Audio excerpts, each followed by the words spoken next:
Welcome to Happiness Isn't Brain Surgery with Doc Snipes.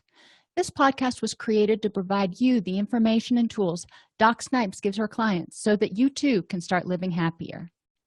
Our website, DocSnipes.com, has even more resources, videos, and handouts, and even interactive sessions with Doc Snipes to help you apply what you learn.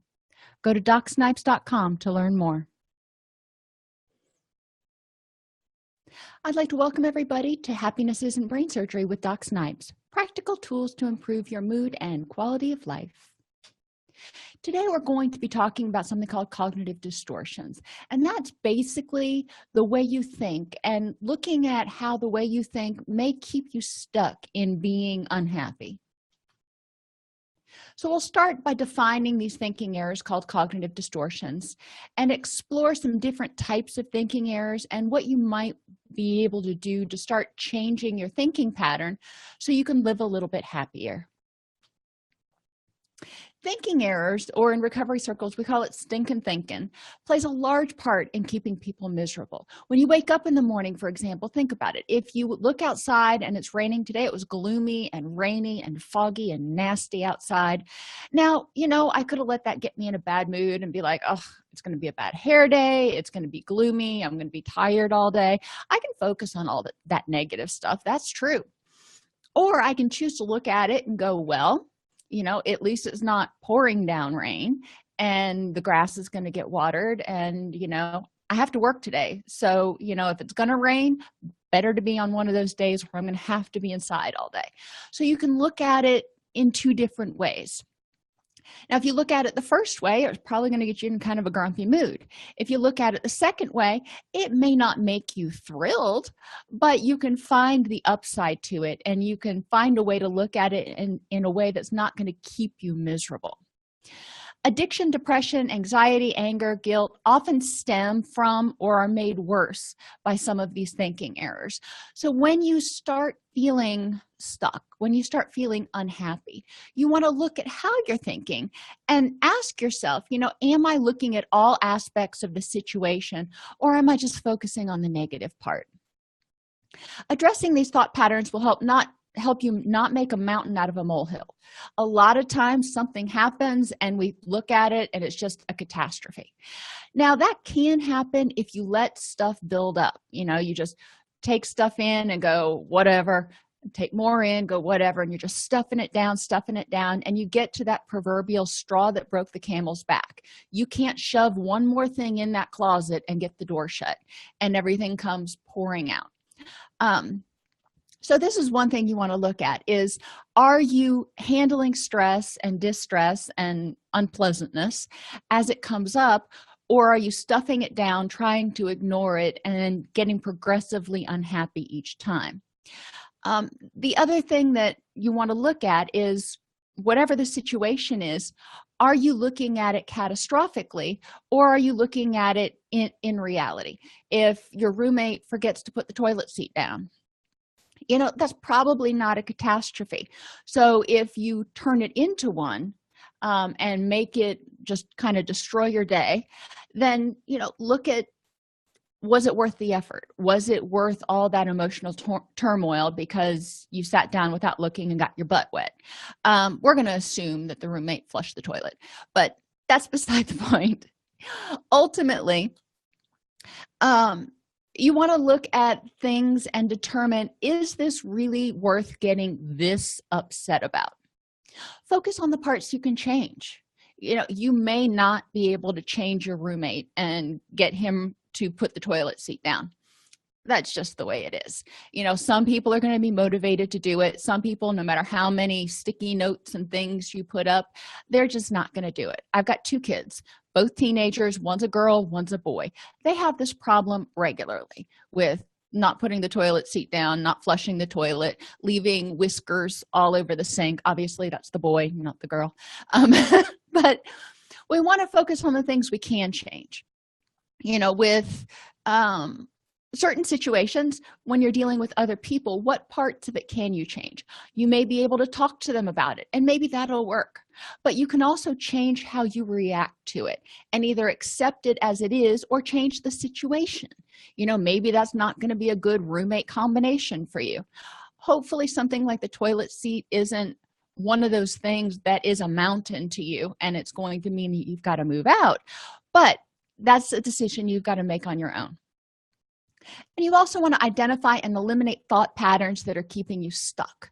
If you view everything people do that gets under your skin a little bit as a personal slight, as a personal affront, as something they're doing because they don't respect you, then you're probably going to feel pretty bad most of the time. So, again, looking at my kid's situation, if every time my son left whiskers on the counter, my daughter took it as he has no respect for me, she'd be pretty miserable all the time. If she can look at it in terms of he's a teenage boy and he's forgetful half the time, he doesn't remember to put on deodorant, then that's going to be something different, because that obviously has nothing to do with her.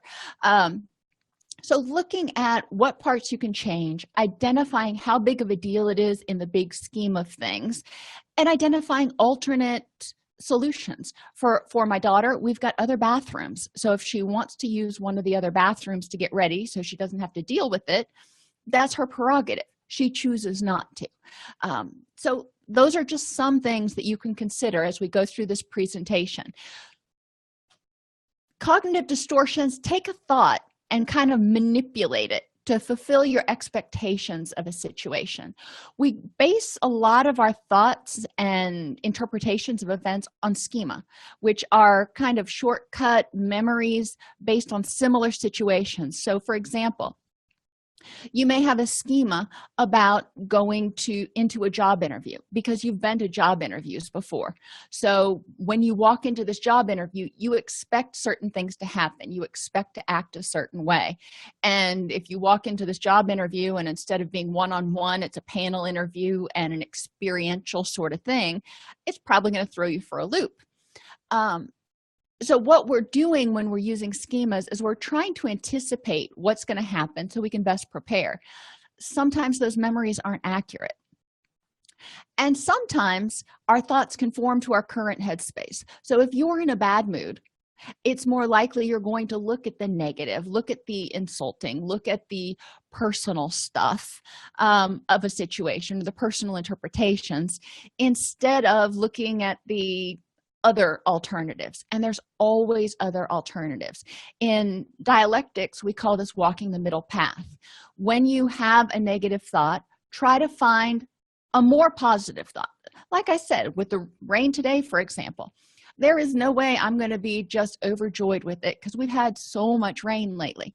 But I can find less obnoxious ways to think about it and feel about it, besides getting on my own pity pot about how it's going to be another rainy day.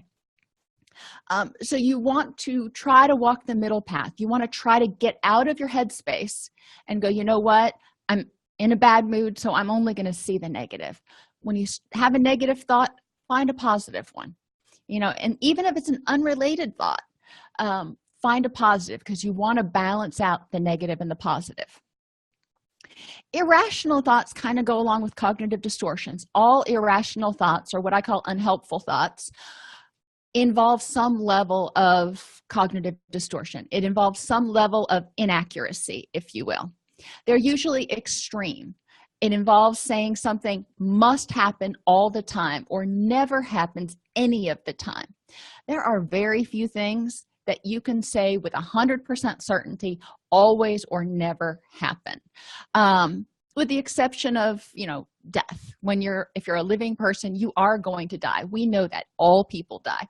But other than that, what things can you say with 100% certainty always happen? Irrational thoughts are often unrealistic. Using those extreme terms or using faulty information, we might glean that something is dangerous when it's really not dangerous. So it creates a sense of fear within ourselves.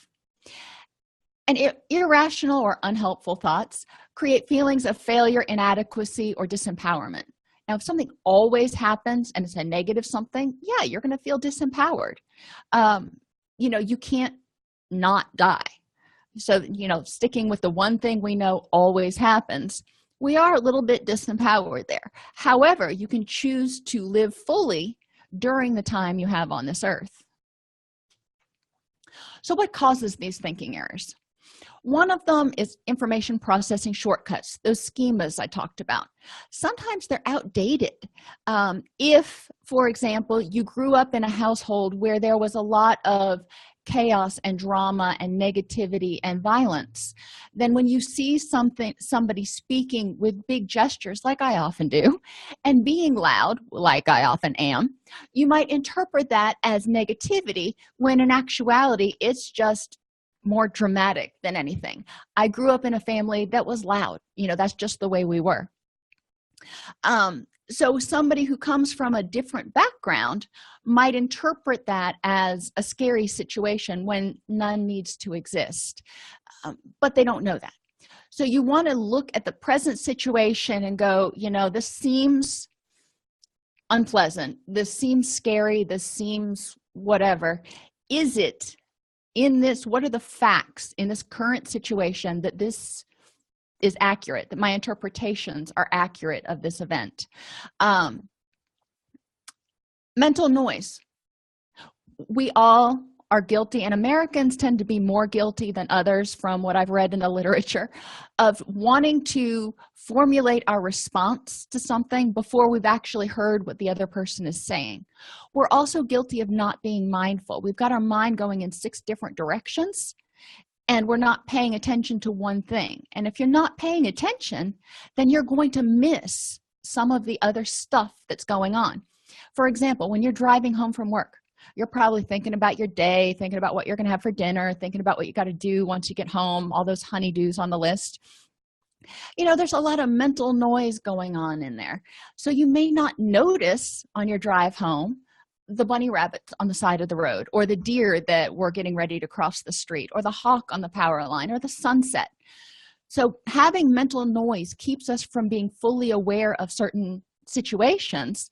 So you may get home and go, yeah, it was, a normal drive, whatever, nothing unique happened.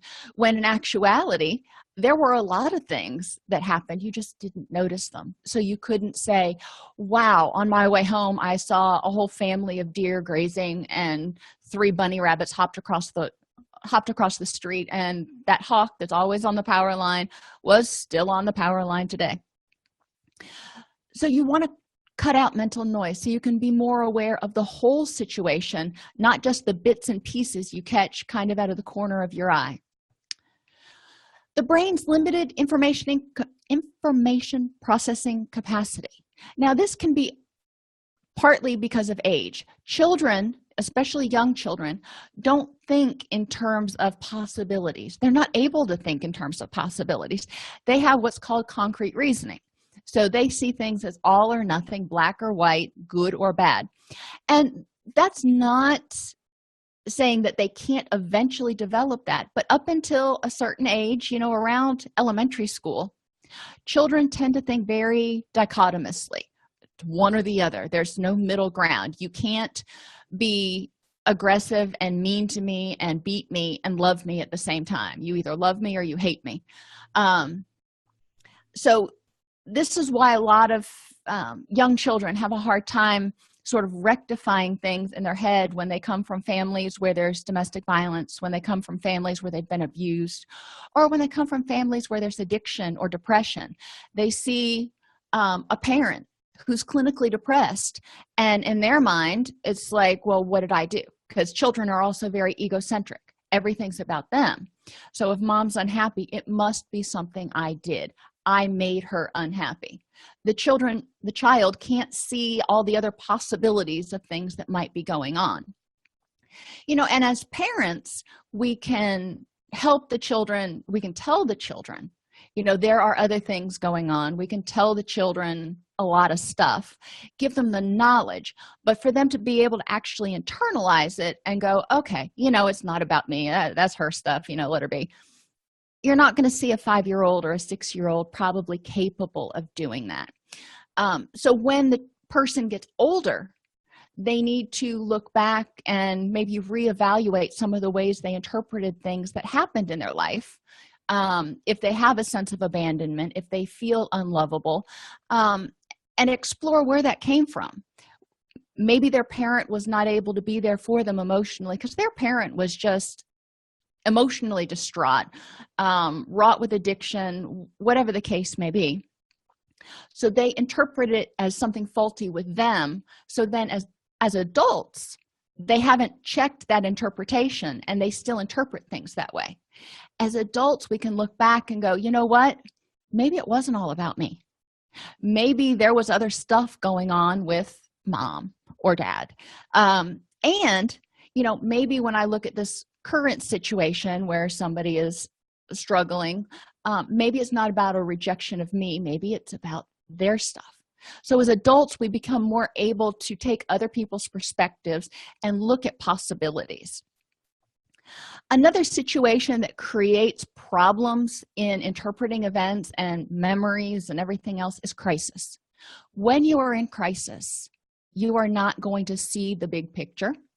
You are not necessarily going to get all the details, and you are probably going to interpret things from a fight or flight perspective. You're not going to be looking for the good in what's going on when you're in crisis. Now, this could be, a big crisis like a natural disaster, being a victim of crime, or it could be a more daily crisis, if you will, such as changing jobs or finding out that you're having a new baby. It's a good thing, but it's a big change, and change causes crisis. So being aware that any big change in your life is probably going to alter the way you think about things and maybe prevent you from seeing the whole picture. So if you start feeling negative, you start getting stuck, take a step back and maybe get some input from other people. Emotional causes of thinking errors. This means you base your judgment, your logic, on how you feel. I feel scared, therefore this must be scary. A lot of people make this thinking error, if you will, about airplanes. I'm afraid to fly, therefore it must mean that flying is scary and dangerous. When you look at the facts, you find out that, flying is actually safer than driving. But when you just look at the news and what we call the availability heuristic, they don't tell you about the 20,000 flights a day that are successful. They tell you about the one flight every year or so that crashes. But that's the one you remember because they keep telling you about it. So it seems more dangerous. It seems more likely than it really is. So the emotional causes, you want to step back and say, what are the facts for and against the way I'm feeling and what I'm thinking about this situation? Am I basing everything on emotional reasoning, or are there actually facts to support my position? Moral causes of thinking errors. It was the right thing to do. We can convince ourselves most of the time that anything we do is the right thing to do. But you want to step back and look at it and ask, in the big picture, in my life, was it the right thing to do? Is it the right thing to do for me and my family, or me and my significant others at this point in time? Every right is partially right. There's no 100% right all the time. So you need to look at it and figure out, in some cases, this may be the right thing to do. But, an example is when you're driving down the street and you see someone who's homeless. Giving them money, is that the right thing to do? People can argue both sides of that. Giving them a toiletry bag, which is something that I suggest to people who do want to help others who are homeless, who are struggling. Give them a bag that has basic items like deodorant and toothpaste, toothbrush, combs, anything like that they might need in order to feel a little bit better, that they can't afford. And that's one thing that you can do. Or give them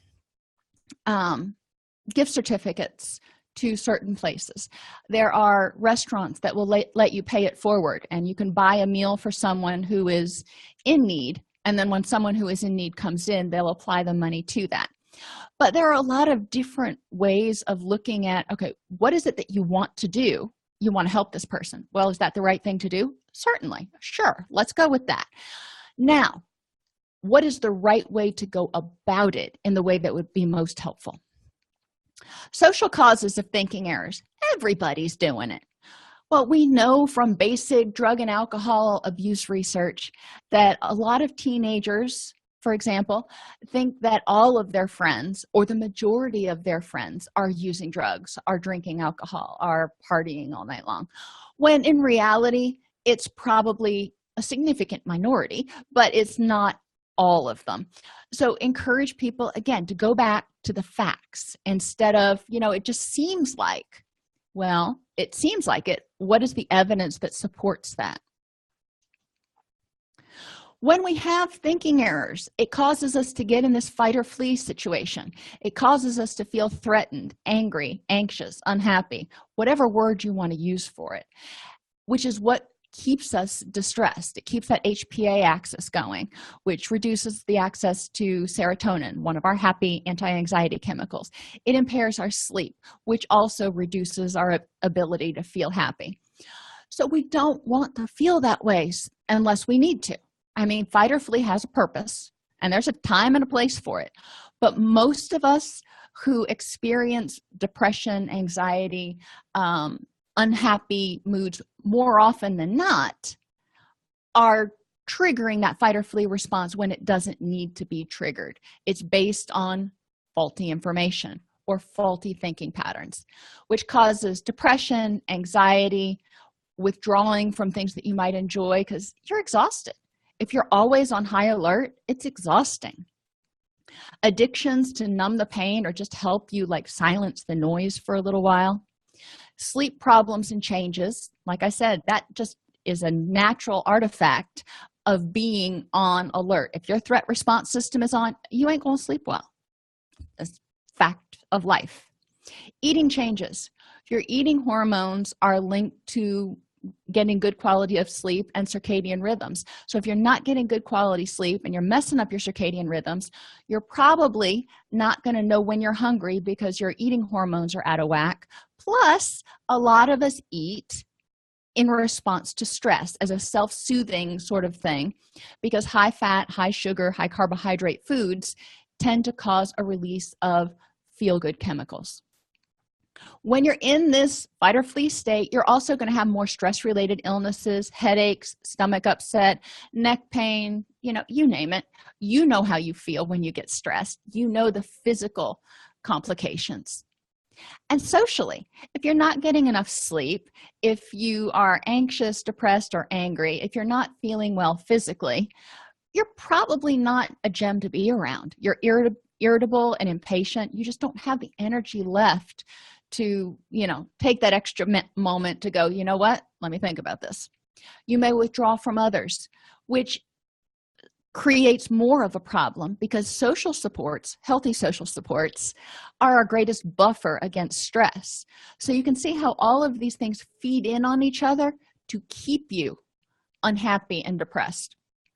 So you need to figure out where are you going to pull that thread to unravel the web of unhappiness. Cognitions, the way you think, is one place to do it. We develop thinking errors for many reasons. The key to keeping them in check is to remain mindful of your thoughts and challenge baseless and extreme thinking patterns. So if you're having a thought that's something scary, or if you're having a thought that, your significant other is cheating on you, okay, that's a thought. Now, what is the evidence for it? You can have a feeling, but that feeling may be based on stuff from your past that you're just expecting to happen again. So take that thought, take that feeling, and find the evidence. Ask yourself, what is the concrete evidence? What is the reliable source that I can use to find information to either validate or invalidate my feeling of stress right now? By addressing thinking errors, you can reduce stress, which improves your physical health, concentration, sleep, energy levels, and your mood in general. So why not? It can't hurt to try. If you like this podcast, you can subscribe on your favorite podcast app, join our Facebook group at docsnipes.com/Facebook, subscribe to our YouTube channel at youtube.com/allceuseducation, or join our community and access additional resources at docsnipes.com. Thanks for tuning into Happiness Isn't Brain Surgery with Doc Snipes. Our mission is to make practical tools for living the happiest life affordable and accessible to everyone. We record the podcast during a Facebook Live broadcast each week.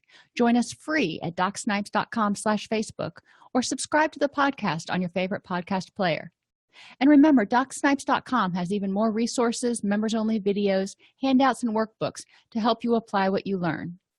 If you like this podcast and want to support the work we are doing, for as little as $3.99 per month, you can become a supporter at docsnipes.com/join.